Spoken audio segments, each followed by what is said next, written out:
আমাদের গানের সেই সুমধুর সুর শুনিয়েছি। আসুন এবার আমরা সবাই গানের সেই সুমধুর সুরের সাথে টিউটরের মিষ্টতা একসঙ্গে অনুভব করি।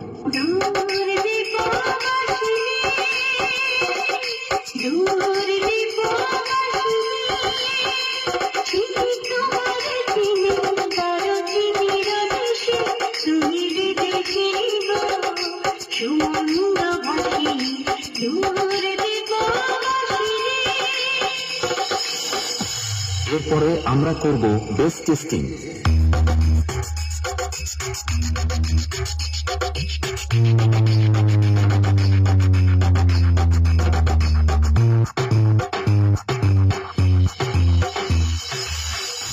Welcome everybody. This is DJ Bapa Remix from Pandua. তাহলে এবার গান টিউটর